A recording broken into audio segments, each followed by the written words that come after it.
My name is Luay Wazir, Yemeni-American architect, and I'd like to take you on a journey to a most intriguing and complex country known as home of the legendary biblical Queen Sheba, who visited King Solomon and her 7th century throne, Mahram Bilqis. Land of the prized resin that burned for a millennium and a half in temples from Persia to Rome, traded via ancient frankincense trade routes linking east and west. Of Sufi monasteries in the highlands of Haraz, and land of Awais al-Qarni, to whom Prophet Muhammad had sent 2 of his companions, Omar and Ali, to ask him to pray for his progeny. Of relics from the kingdoms of Saba, Himyar, and Ma'in. Of World Heritage Site, the old city of Sana'a, is a jewel of Islamic urban landscape, elaborately decorated with hand-plastered friezes and intricately carved stained glass windows. And of World Heritage Site Shibam, home to the world's tallest mud skyscrapers. It's the land of majestic palaces and of 17th century Bridge of Sighs in Shahara, landscape terraces hand-carved into mountains that serve man and the soul, of advanced water collection systems, talented artisans, with spectacular use of light and attention to the finest detail. Let me introduce you to my country, Yemen. Urban settings with intricately woven facades, tightly knit neighborhoods that are a reflection of a preserved culture and a testament to a strong social fabric. Towering homes etched into mountain tops, fading into the horizon, symbolizing harmony between man and earth. Soaring mountain peaks piercing through the clouds, and the most pristine waters, unblemished by man. Unlike what is fueled in part by media discourse, Yemen is not the land of violence, but that of beauty, history, and amazing hospitality. Mostly olive-skinned, Yemen's population of 28 million sparkles with blacks and blondes. Happy children literally spring out everywhere to greet newcomers. 70% of the population is under 25. They are arguably the world's most smiling kids. Today, these children face a most unfortunate future, caused by a blockade and a reckless war that has engulfed the country and has disproportionately harmed them. Children watch a drama of death and destruction unfold. They witness their homes turn into rubble and their relatives getting pulled out.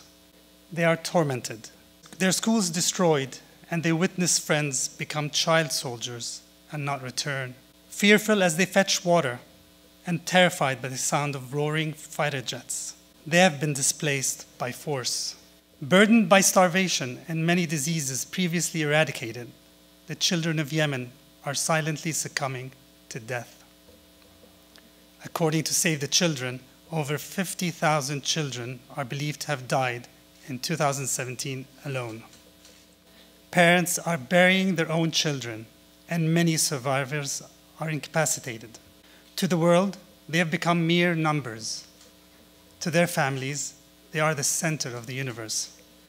Pivotal elements of a society are its heritage, which is a witness to its glorious past, and its children, its hope for a brighter future. Both have been devastated by this war.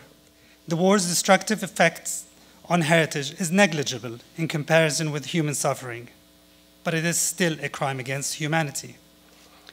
More than 60 sites have been damaged or destroyed by the Saudi-led coalition airstrikes since the beginning of this war. The bombing of the old city of Sana'a in June 2015 resulted in the collapse of a series of 11th century multi-story row houses. Images of the centuries-old Al-Qasimi structures and its serene gardens reduced to rubble is heartbreaking. The historic value and memories enshrined in these sites have been irreparably damaged. The iconic Gate of Kaukaban and archaeological buildings dating back to the 2nd century AD were destroyed by coalition airstrikes in February of 2016. The cradle of Zaydism, old city of Saada, founded in the 9th century, is one of the oldest medieval cities in Yemen. This city suffered extensive damage as a result of coalition's airstrikes in April and May of 2015. A total of 136 structures were damaged or destroyed. Imam al-Hadi Mosque in Saada, established in 897 AD, more than 1,100 years ago, was targeted by coalition airstrikes in May 2015, and was severely damaged. A complex society emerged in the second millennium BC, whose economy relied on a highly developed irrigation system made possible by the Marib Dam, 8th century BC through 6th century AD. Considered one of the world's oldest dams, its mud brick retaining wall, almost twice as long as the Hoover Dam, was bombed in May 2015 by coalition airstrikes, severely damaging the two remaining sluices.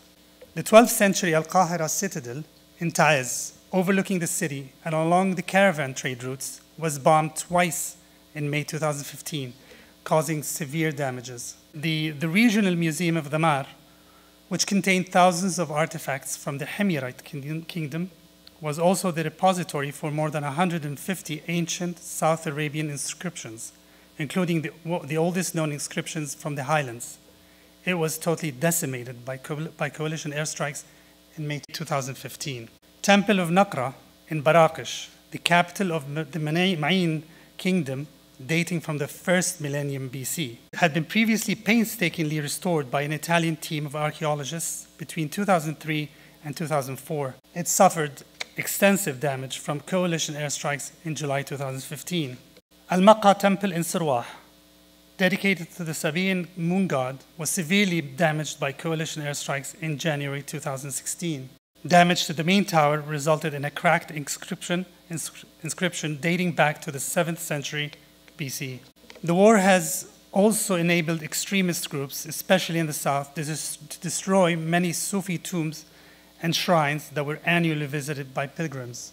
These are just two of them. These are stories the world media has largely ignored, despite the crucial role this country has played in the collective punishment of an entire population.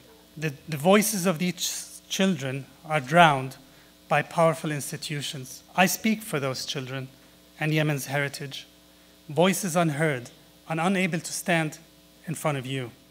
And I'll leave you with this. Thank you.